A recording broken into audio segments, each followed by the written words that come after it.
Chapter 20. One of the less bullshitty conventions of the Cancer Kids genre is the Last Good Day convention, wherein the victim of cancer finds herself with some unexpected hours when it seems like the inexorable decline has suddenly plateaued, when the pain is for a moment bearable. The problem, of course, is that there is no way of knowing that your last good day is your last good day. At the time, it is just another good day. I'd taken a day off from visiting Augustus because I was feeling a bit unwell myself. Nothing specific, just tired.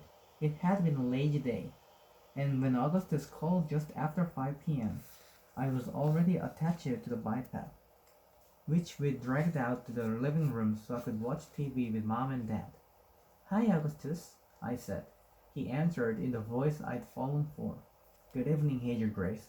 Do you suppose you could find your way to the literal heart of Jesus around 8 p.m.? Yes. Excellent. Also, if it's not too much trouble, please prepare a eulogy." I said. "I love you," he said. "And I you," I answered. Then the phone clicked off. I said. "I have to go to support group at 8 tonight. Emergency session." My mom muted the TV. "Is everything okay?" I looked at her. I looked at her for a second. My eyebrows raised. "I assume that's a rhetorical question. But why would there? Because God needs me for some reason. It's fine. I can drive. I fiddled with the biped so Mom would help me take it off, but she didn't.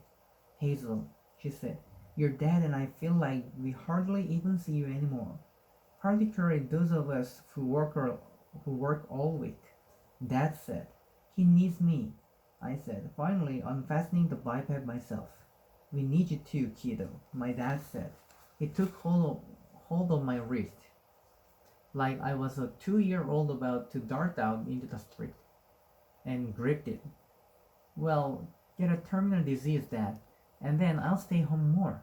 "Hazel," my mom said. "You're the one who didn't want me to be a homebody," I said to her. Dad was still clutching my arm. "And now you wanted to go ahead and die, so I'll be back. I'll be back here chained to this place, letting you take care of me like I always used to. But I don't need it, Mom. I don't need you. I don't need you like I used to. You're the one who needs to get alive." "Hazel," Dad said, squeezing harder. "Apologize to your mother." I was tugging at my arm, but he wouldn't let go, and I couldn't get my cannula on with only one hand. It was infuriating. All I wanted was an old-fashioned teenager walkout, wherein I stomped out of the room and slammed the door to my bathroom and turn up the hectic glow and furiously write a eulogy. But I couldn't because I couldn't freaking breathe. "The cannula," I whined. "I need it." My dad immediately let go and rushed to connect me to the oxygen. I could see the guilty in his eyes, but he was still angry. "Hazel, apologize to your mother." "Fine, I'm sorry. Just please let me do this." They didn't say anything.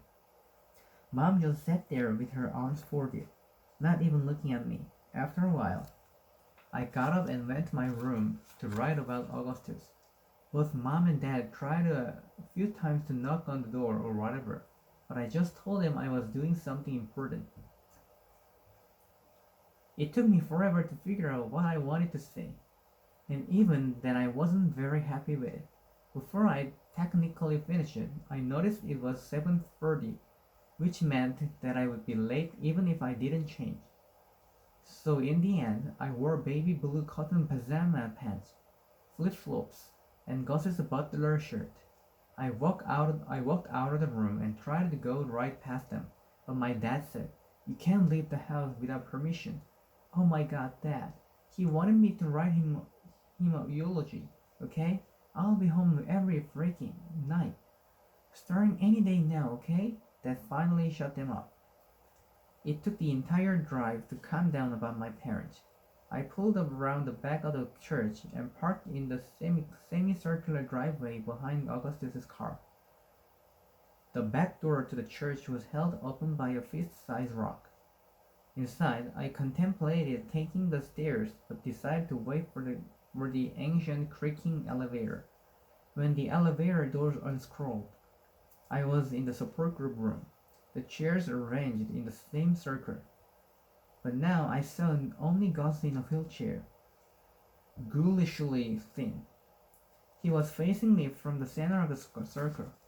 He had been waiting for the elevator doors to open.